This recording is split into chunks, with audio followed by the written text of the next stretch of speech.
Friday, August 14th, and I am going to Cape Cod this morning. It's about like 7:50, and I read online that parking there is like almost impossible after 9, so I'm trying to get there as soon as I can. It's about an hour and a half drive, so I'll get there a little after 9:30.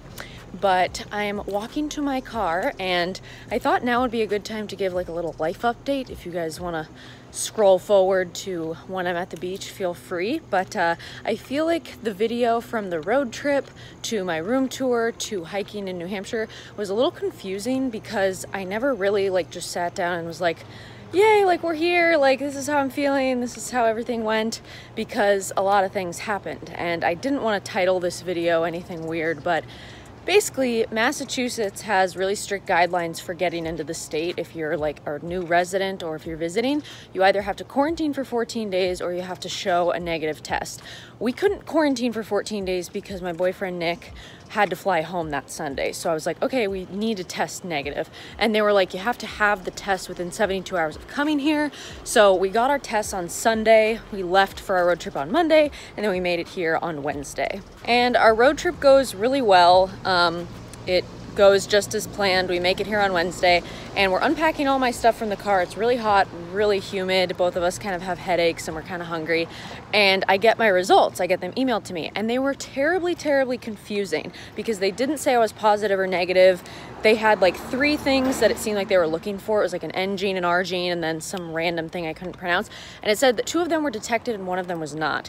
And I think my brain, just wanting to have the simplest solution to my life's problems, just saw the not detected and was like, oh, I'm good, I don't have it. So Nick and I continued to move my stuff in. My roommate, one of them, Allison, came home. I met her, we talked, we were kind of interacting in the kitchen.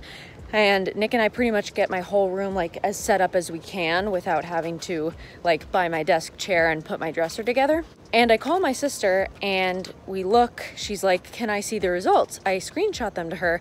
And as I'm looking at them, I'm like, there are 2 things that are detected. Like, that freaks me out a little bit. Why didn't I think about that more when I read them initially? So I call the urgent care where Nick and I got tested. That's where we went, by the way, to one in Longmont in Colorado. And she reads my results to me and she's like, you're positive. And when I tell you guys my heart dropped into my stomach, I kid you not, it was like terribly scary. I was like, I have it, there's no way. And so immediately I go into panic because Nick and I are at the house. I've exposed my roommate Allison. If I have it, Nick has been with me constantly, so I think he must have it. So we go to a hotel because I feel bad in that my roommate works, and I'm like, well, I've now exposed her and she's probably gonna have to miss work because of me. So Nick's parents get us a hotel. We go there for a few days to quarantine, and we get a second test the following day, and both of them come back negative. So we're really confused because either I had it and I was at the end of it and I was just asymptomatic, which means I wasn't expressing symptoms, or it was a false positive. So Nick flew home on Sunday because we quarantined for like 3 or 4 days, just kind of like rooting around Boston in my car. You know, we were going a little stir crazy. And then I got tested again that Monday. My results came back on Tuesday as negative. So basically the CDC requires to be proven that you are clear or like in the clear to be around other people if you've had it, is to show 2 negative tests. So I got 2 tests and didn't want to talk about this because it's personal and it was scary, and everyone I've talked to kind of thinks that it was a false positive because Nick tested negative twice. My friend Holly, who I saw on Sunday, she tested negative, and then my roommate Alex, my older roommate Alex, he tested negative. So either I had it and I was just asymptomatic and wasn't spreading it to people, or I just didn't have it, because my first test was a throat swab, which I haven't heard of like literally anyone else getting. It was just the urgent care in Longmont doing that. And then my other 2 tests were both nasal swabs, which, let me tell you, if you can ignore getting a COVID test, I would, because it definitely is unpleasant and uncomfortable. You definitely should get a test if you think you have it or you have symptoms or you are traveling. I think that's your due diligence and your civic duty. So anyway, I'm really grateful to Nick's parents because they really helped Nick and I this past week, putting us up in a hotel. And I didn't tell like my dad or too many of my friends because I didn't want to freak them out, because I literally just moved here and shit hit the fan like that. So it was just like stressful and like emotional, but I'm good and I'm really happy to be here. All of the stress and anxiety aside, I think I just have a really good feeling about this year. So that is kind of my life update. Nick has been gone since Sunday. Today's Friday. If I'm being completely honest, I've kind of been struggling because I went from like living with him and then also his roommates Alex, Blake, and Dylan, and they're like 4 cats combined, to living in a house with 2 girls who I don't know too well, and we're having like a roommate dinner tonight, which I'm looking forward to because we're gonna like get to know each other and actually like spend some time together. But this week I've just felt like kind of lonely and just like readjusting to this new normal, in that I've been driving around running errands, and you know, in a city it feels as if everything should be easier because there's so much so close by, but in a way things are so much harder because there's constantly people around and there's not as much space to move.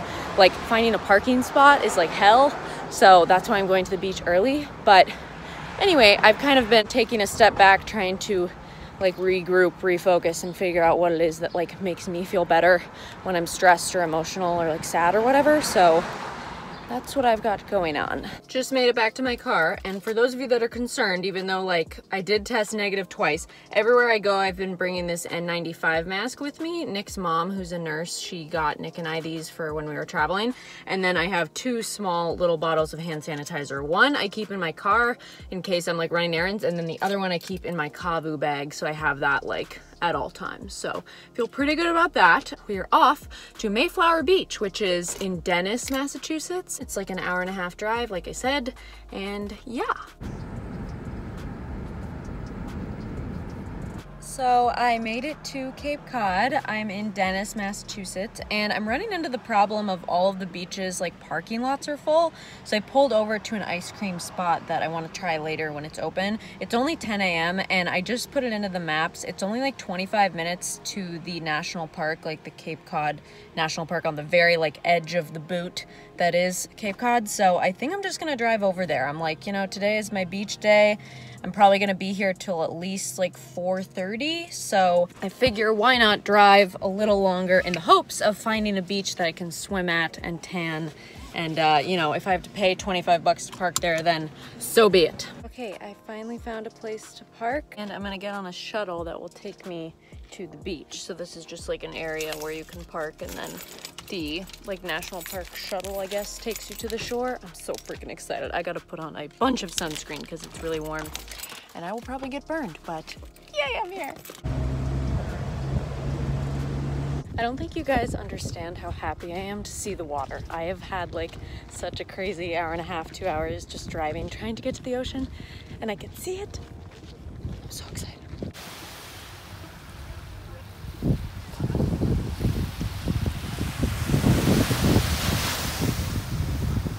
I just put all my sunscreen on and I'm waiting for it to dry and soak in so I can get in the water. But I brought my Kindle so I could read Midnight Sun. I also brought my journal so I could work on my bullet journal. And then I have a big lunch packed so I can just park and be here for as long as I would like. But it is a beautiful day. I'm so happy I'm here. With me, I brought some strawberries and raspberries. I brought one of these Lenny and Larry's protein cookies. I also brought peanut butter pretzels and like rice crackers. I think the peanut butter pretzels are from Costco and the rice crackers are from Trader Joe's. And then for like lunch, I brought this small thing of pasta I made the other day, along with some spinach, which I wish I had made a salad, but just plain spinach, which I don't mind eating alone. So definitely prepared for food for the day, but then I think later I'm either gonna go to Ice Cream Smuggler, which was that place I was parked at earlier, or this place called Ice Cream Cafe, which is in Orleans, Massachusetts. It's like really close to the state park here, so food is solid today. These waves are like huge to me. I'm used to Pacific Northwest, like Puget Sound waves on like a beach mostly made of rocks. So I gotta show you them because I'm so excited to go swim, which I won't be able to film obviously because I'm by myself, but yeah, I don't think I've ever swam in waves this big, except maybe in Hawaii. Obviously, I just got out of the water.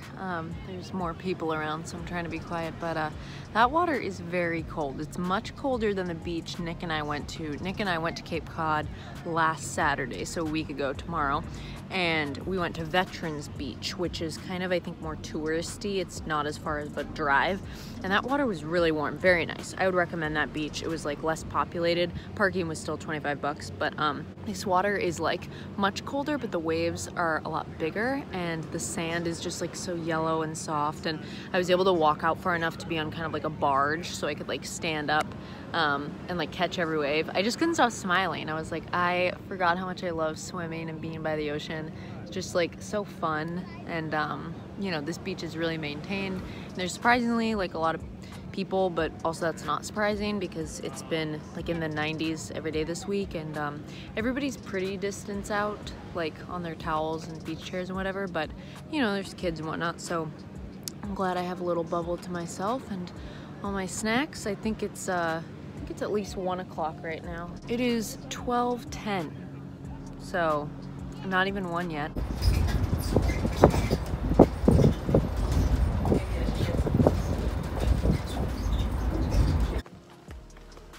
Oh, here we go, here we go.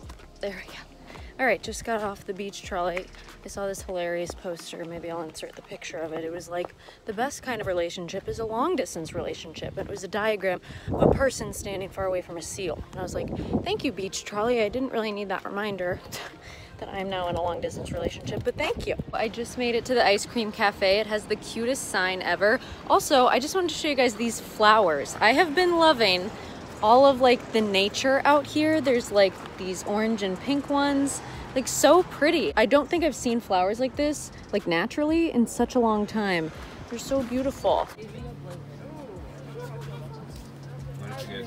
I just picked up my order and I got a vanilla sundae with vegan hot fudge and rainbow sprinkles. It's also dairy-free ice cream.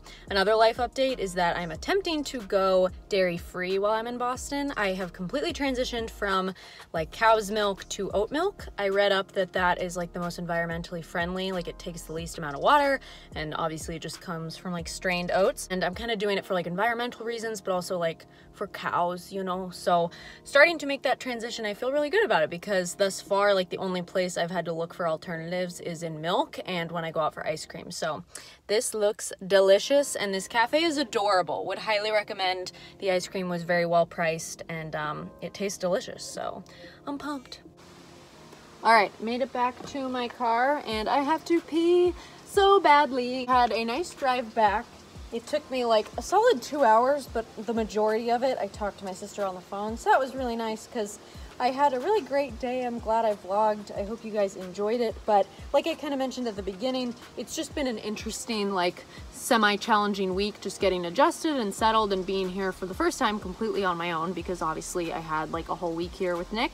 So I'm super glad that I'm familiarizing myself with the area. Honestly, I feel very comfortable driving here. I've been joking that living in Colorado really prepared me well to drive here because people here are rude. You know, they just like come and go and they cut you off and they drive really fast. And it's like, I can get down with that because people in Colorado, like the interstates, all of the speed limits are like 80. So people go 85 or 90. So it's like, I'm used to the speed whenever I leave the city, like being on the highways. So feel good about that. Obviously, I'm gonna be as cautious as I can, but I really like where my parking spot is. Again, for privacy reasons, I won't show you, but it's just in this nice little alcove with these trees, and because I have to pee, I should have dropped all my bags off at my house so I don't have to carry them, but I didn't, so I'm going to pick up my belongings and walk home and probably shower, and then I have dinner with my roommates. But I just wanted to say thank you guys for watching so much. I'm really happy to have this channel while I'm here this year in Boston so I can document my experiences and share them with people.